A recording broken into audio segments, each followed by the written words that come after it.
table ronde avec un titre toujours complexe, entrepreneuriat et responsabilité sociétale. Alors, Patrick Barbier, vous êtes fondateur des maisons Patrick Barbier, hein, à Besançon. Vous êtes un spécialiste des bâtiments basse consommation. Alors, on reste dans le bâtiment. Vous voyez, c'est peut-être le clin d'œil aussi à Xavier Huillard. Donc, l'entrepreneuriat et responsabilité sociétale. Alors, j'aimerais un peu savoir ce qui se passe, vous, dans votre entreprise et par rapport à ça. Donc, c'est une entreprise que j'ai créée il y a 15 ans. J'étais auparavant cadre dans une société qui est un leader aussi du bâtiment, qui était Léon Gross, entreprise familiale. Et il y a 15 ans, donc, j'ai créé mon entreprise. J'ai tout de suite choisi une option qui était une démarche qualité. On a été les premiers en France à ETNF. Aussi, on a inscrit l'entreprise également dans une démarche HQE il y a 8 ans. Donc, c'était les pas très à la mode à l'époque. C'était pas très à la mode à l'époque, la démarche. Non, pas très à la mode. Mais enfin, on savait à peu près dans quelle direction il fallait aller. Et puis, je me suis appuyé aussi beaucoup autour de collaborateurs dans le cadre de l'alternance.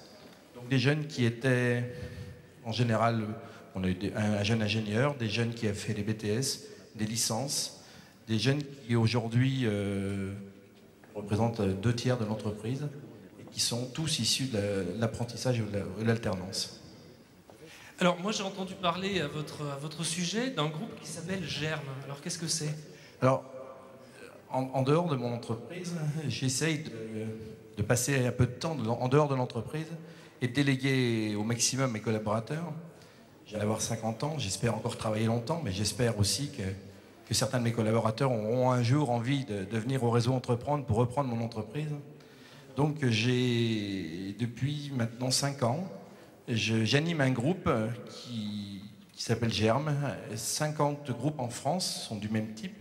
C'est des jeunes chefs d'entreprise, des numéros 1, des numéros 2 d'entreprise, de tous horizons, et qui sont là pour se réunir et pour travailler ensemble sur des thèmes du management. Donc, moi, j'anime le groupe Jura, donc loin de mes bases, volontairement, parce que, en fait, je ne rencontre aucun concurrent, aucun confrère. Parce que par ailleurs, je suis président de mon syndicat professionnel sur l'ensemble de la Bourgogne-Franche-Comté, mais j'essaye surtout de ne pas rencontrer trop de confrères dans cet échange-là, parce que c'est un échange qui va tant sur l'entreprise que sur l'humain. Donc on va travailler sur des thèmes...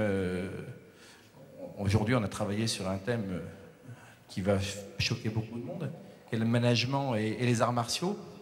Donc c'est vrai qu'au départ, on est dans un thème un petit peu innovateur, et c'est vrai que ça nous aide un petit peu à se retrouver, ce groupe de 15, et ça nous a permis, par exemple, de travailler sur la prise de parole en public, ça nous a permis de gérer comment gérer la crise, comment anticiper, gérer les crises, et on se réunit donc 8 fois par an. D'accord. Et vous êtes aussi, bien sûr, dans le réseau Entreprendre Franche-Comté. Dans le réseau Entreprendre en Franche-Comté, j'accompagne une entreprise, j'accompagne Raphaël Lebeau, qui a repris l'entreprise La Gréloise à Grès, qui, comme moi et comme beaucoup ici d'entreprises du bâtiment, souffre à l'heure actuelle. Mais bon, c'est malheureusement la période de la crise qu'on vit, nous, depuis bientôt octobre-septembre, donc ça fait bientôt 1 an et demi. Alors, j'ai un peu la même question qu'à certains tout à l'heure. Où vous trouvez le temps de faire tout ça? Parce que vous faites encore d'autres choses, j'ai appris. Oui, encore d'autres choses, tant dans le domaine humanitaire, mais je pense qu'on y retrouve aussi une ressource. On se rend compte que très rapidement, lorsqu'on est tout seul dans son entreprise, qu'on ne lève pas le nez du guidon, eh bien, au bout d'un moment, sincèrement, on s'endort et on n'innove pas. Je dirais peut-être que tous ces travaux que je fais à l'extérieur ne sont peut-être pas dans la rentabilité de mon entreprise. C'est vrai que mon entreprise pourrait être peut-être plus rentable si j'étais constamment dans l'entreprise, mais je pense que je me serais essoufflé au bout d'un moment, et puis sincèrement, je pense qu'on n'aurait pas innové, on serait resté dans les bases dans lesquelles on était auparavant. Donc il faut trouver du temps. Alors le temps, c'est peut-être au dépend un petit peu de la vie de famille, de temps en temps, mais bon, c'est aussi un équilibre familial.